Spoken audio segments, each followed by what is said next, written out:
My name is Mon Sakdalan. I have been with the National Trust for 7 years. I'm the Director of Digital Production and Database Management. I'm based here in Washington, D.C. I've been here since 2009. I've been a web developer, front end, for over 20 years now. I wear several hats. I am an Engaging Networks partner, and I side hustle like crazy, so I have a couple of other side gigs that I do on the regular. About the National Trust, we've been around for 75 years. The National Trust for Historic Preservation has led the movement to save America's historic places. We are a privately funded nonprofit. We work to save America's historic sites, tell the full American story, build stronger communities, and invest in preservation's future. Show of hands. How many of you have been on a road trip this year? How many of you have been on a road trip through Route 66? Ooh, yay.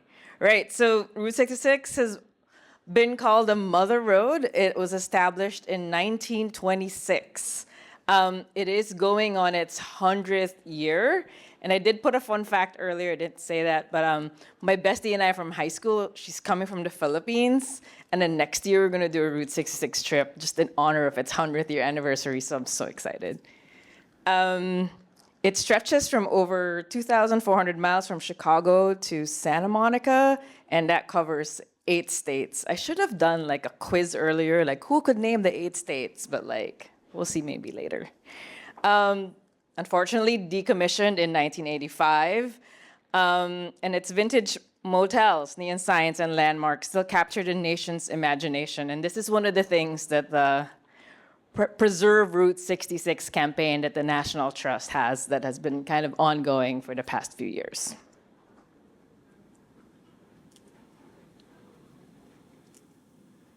Could we play this video here?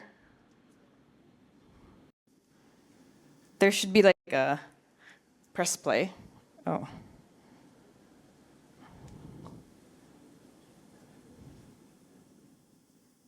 There's a legendary road that stretches Right, so while he's doing that, 448 miles connecting Chicago to Los Angeles, known as Route 66. It's home.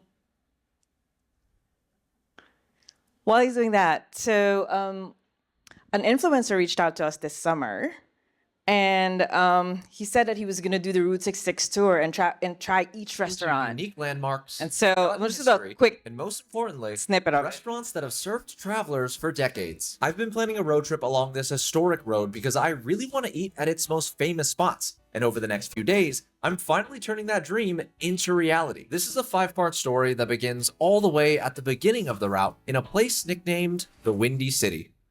The first restaurant is about 10 blocks that way, so let's start walking. Now, for those who don't know, we're going to do like a minute, the that's original okay. U.S. highways, established in 1926, and it goes across 8 different states. I promise I'm going to have a car for the rest of this. I just wanted to get some cardio in since I'm going to be eating a lot over the next 5 days. After a quick 20-minute stroll, I finally made it to restaurant number 1. Lou Mitchell's. I saw pictures of this place online, but the outside looks way cooler. So this breakfast spot has been around since 1923, and apparently it's nicknamed the first stop on the Mother Road. That's just another nickname for Route 66, by the way, because it basically gave rise to everything we now associate with the Great American Road Trip, like diners, hotels, gas stations, and the weird roadside stuff in between. I'm really excited to try this place, but I'm also a little nervous because this is going to set the tone for my entire journey. It's literally the first place, and I really hope it's good. Good morning. Just for one.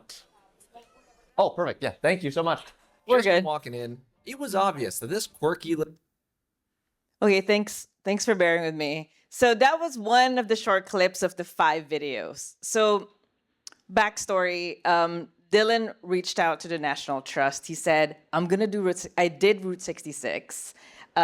We filmed it, and we would like to select the National Trust as a charity of choice and put in, like promote National Trust mission within the video. Would you be able to create a page? So this is why I'm here, right? So immediately it was like, oh man, let's do a peer-to-peer page.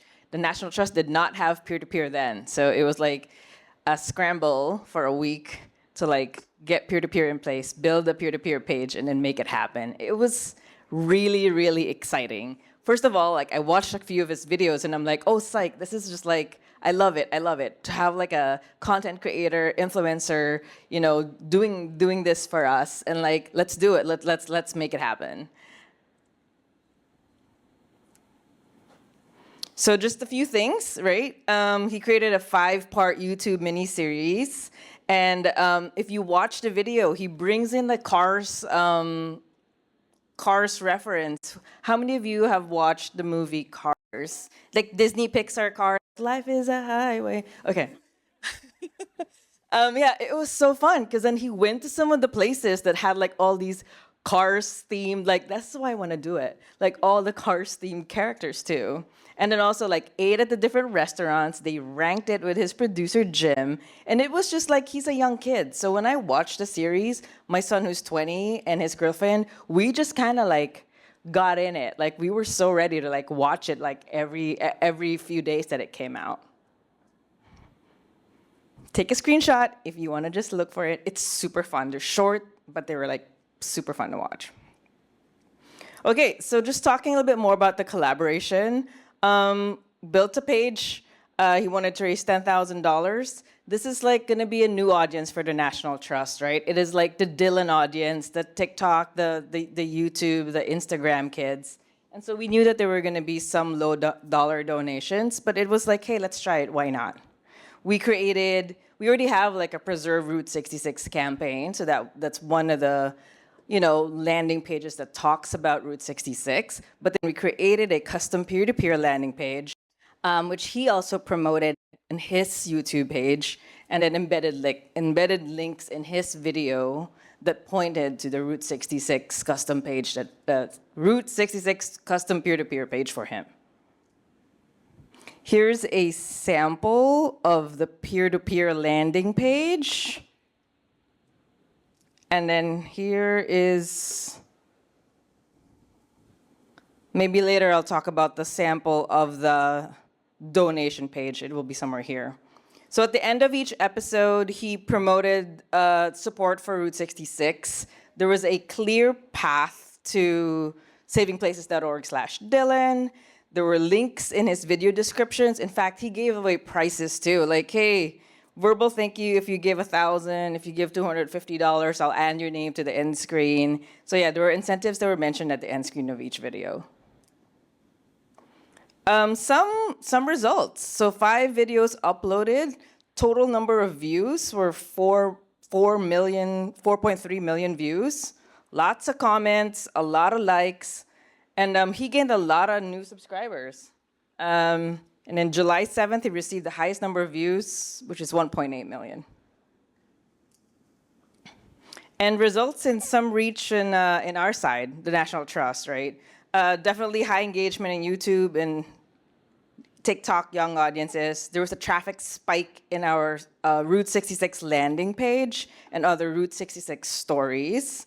There were increased donations and list growth. And I'll talk about some learning outcomes after, which was close to $6,000 at that time in a few weeks. And then just a roadmap to replication. If you want to kind of like replicate something like this, identify creators with engaged audiences, invite co-created ideas, develop branded assets and simple links, which is what he did, provide messaging, support, and data insights, and track and optimize clicks, origin sources, leads, and conversions. Okay, some key takeaways. Take advantage of any kind of content creator, influencer collaboration that can help drive your engagement. Obviously, an authentic storytelling will always win. Like, I myself was just like so excited with Dylan's story, and then like I got my son, I got his girlfriend, and we were all watching it. I texted Marcy, I texted Clint. I think I slacked the entire EN team, like, hey, watch this, because this is like really super cool. Cross-channel promotion matters. There's the ongoing Preserve Route 66 campaign. There was a Q&A afterwards with Dylan. I think there was a Zoom call with him, and I was just so excited. I took a screenshot of it. Social media promotion, email, landing pages, you guys know.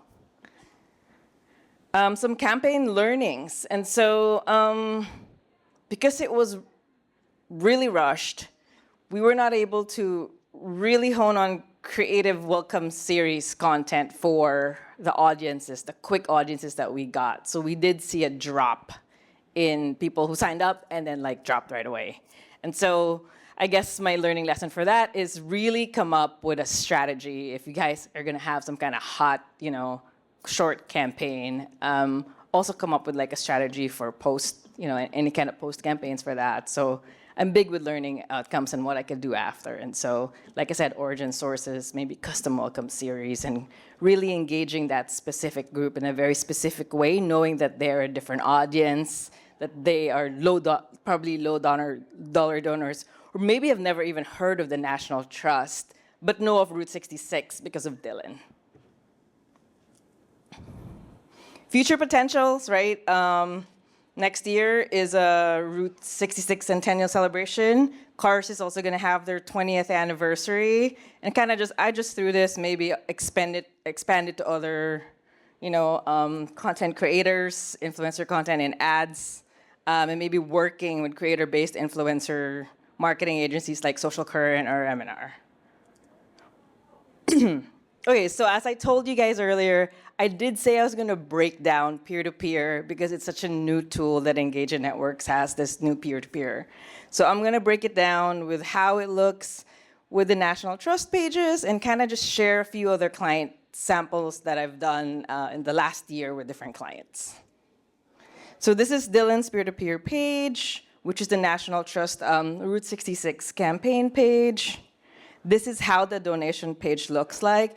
And just to let everyone know, if you do decide to create your peer-to-peer page with Engaging Networks, it does work with your original, like your existing template. So all you have to do is kind of duplicate your template and then kind of make it work for peer-to-peer. So you don't have to like really heavily invest in a new build of a new template. There will be a few other pages you'd have to create, but you could work off your existing template. ALS Canada is one of my clients, and they came to me and they wanted to do fundraising event, like a DIY event. So you're gonna see a sample of these fundraisers that they have. There's a lot of ways that, a lot of things that you could do with the peer-to-peer tool. Like you could see here, you could have a company event, you could do a sports event, you could do a seasonal event. And so it's not just like, hey, I'm gonna do just this one thing, right? You can have like a DIY of that sort. Standard, again, you could use, I just pulled in their existing template, and then they'll have like their own profile page, similar to Dylan's, they'll have their own profile page, and then the donor role can leave comments as well. In traditional peer-to-peer, you'll have a leaderboard, so that is available with the Engaging Networks peer-to-peer tool. And then a special project that I did, which is really what I advocated for with ALS, was, and this took a while for us to like move this project forward. And thanks again to Engaging Networks for making it happen, because you could actually build tribute peer-to-peer pages within the peer-to-peer tool in Engaging Networks. I know I have a minute left. But what I really like about it is it's not the peer-to-peer where you're saying, hey, I'm fundraising for a team, I'm fundraising for DIY. I'm fundraising for a person that passed away, and I want to create a dedicated tribute page where it's really like an honor and memorial, can leave honor memorial messages. It doesn't look like a leaderboard, right? It's not like, here are my top teams. No. These are the people that we want to honor. So that's actually available within Engaging Networks. I really highly advocated for Ian to make that happen, and I want to thank them for making that happen this year. So here you can see it's an in honor, that's all tribute details. These are FIM rows for the data folks out there. They come out as a FIM transaction too. So like if you have like those FIM fields that you need to map into your database of record, it will push that way too. And then, yeah, like I said, it's not a leaderboard. These are just your recent online tributes. It's very solemn. You're not showing like a, hey, I raised $5,000 for this. It's just who they are.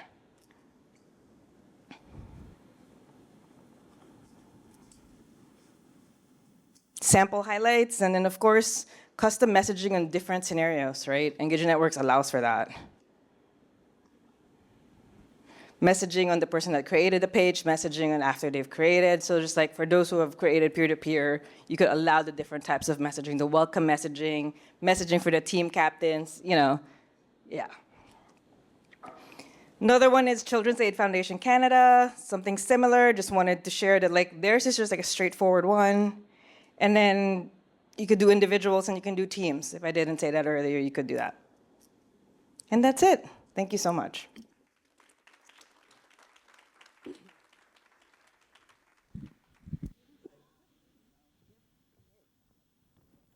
All right. Thank you, Mon.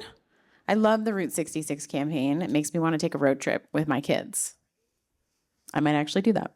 That was fun. Okay, so the first question that came in, which is a good one, is why did you set up the Route 66 campaign as a peer-to-peer campaign rather than just creating him sort of a dedicated donation page? I like the messaging. I like the tribute messaging that can come out because then they go like, Dylan, this was such a great show. And there's a leaderboard. There's a leaderboard too, social proof. Yeah. Yep. Yeah. Great. Also, it's a chance for me to like turn it on. Yeah, but yeah, no, I think the leaderboard in itself blended it so easily that you could. I was reading comments and it was like, oh, Yeah. that's so cool. And so now does the National Trust just have sort of a DIY peer-to-peer that anyone can create a fundraiser for? Not yet. We're working on a few other, possibly for the site. So, but yes, we're working on versions of it. Great. You mentioned that a lot of new list members dropped off right after, I'm assuming after the Route 66 campaign ended. Have you noticed any trends within that group of folks who did stay engaged? Is Haley here? I haven't dug deep into that data. Whoever that is, I can find out like right after. So, Okay. Yeah. Great. Okay. Have you ever done any peer-to-peer just to bring in advocates and activists, not necessarily donors, but as a way to convert them to donors later on? Yes, love that. We had conversations about doing it for like the 11 most endangered. It's like our annual thing at the National Trust. So this would be a really good way of thinking about like creating a separate peer-to-peer page for every advocacy campaign or even a highlighted advocacy campaign that you have. So if you have something similar, yeah, I think it's good to like create like a dedicated peer-to-peer page. Allows for the messaging too. Okay. And you can do that without asking for gifts. Well, they'll create their own page, right? Imagine you have an advocacy campaign, and then there's a dedicated fundraising page for it, or they can create dedicated fundraising pages. Hey, I took action on this campaign. Create a page. Like, hey, instead of just like, after you take action, instead of asking them to donate, it's like, hey, why don't you can do one of the following. Create your own fundraising page or give, or ask people to give. Yeah, Or I even like after that. they've given, maybe ask them to create a fundraising page. Gotcha. That makes sense. Yeah, I think most of our clients take advantage of this sort of post-action donation. You know, they're warm to your cause. You should ask them right away. And I've never actually thought about I just thought about that just- right now, yeah, but like, yeah. yeah, that was like, yeah. post-action peer-to-peer ask instead of a donation ask. I like that. It's a little bit, like you don't necessarily have to donate, but if you're motivated, get your friends to donate, get your family to donate. I like that. If we're just about to start peer-to-peer, what is one thing that we should make sure we think about? What is your biggest tip for getting started? Learn peer-to-peer, because there's like so many, like the back end setup of it would have so many different types of messaging that happens on who's sending, who gets what, who's the admin of what, and then the post. So there's like at least maybe like 8 to 10 thank you automated messages that are gonna happen. Learn that. And then hot tip is identify the overall structure of your peer-to-peer campaign. Is it gonna have subgroups? Are people gonna create groups within those peer-to-peer pages? Because it's very crucial when you're starting it and then you build it and then like, psych, I want it built this way and you have to redo the whole thing. So kind of just, it's almost like when you're creating a donation page, what's your data structure? It's like, what is the peer-to-peer structure? And the overall question is it individuals? Is it teams? And like, how many of those kind of branch out? Think about that already. Yeah, that's great advice. I'm not seeing any more questions in the app. Does anyone in the audience have any more questions? Can you ask live? No? All right. Oh, we have one. We have one. Hang on. Have you done any other influencer campaigns? Because I feel like a lot of people will have an influencer link a normal donation page. So have you seen a difference between linking a normal donation page or peer-to-peer? Yeah. Not that I know of, because it's for them, it's just the same, right? It's just like a, hey, go to this link to make a donation to this nonprofit or charity. We just specifically, like, I advocated for a peer-to-peer because of, I knew how the functionality works with EN, that it allowed for the comments, and I just thought that social proofing, or you could see people leaving comments and how much they gave, would probably even boost up numbers. Thanks. All right. Thank you, Mom. Thanks, everyone.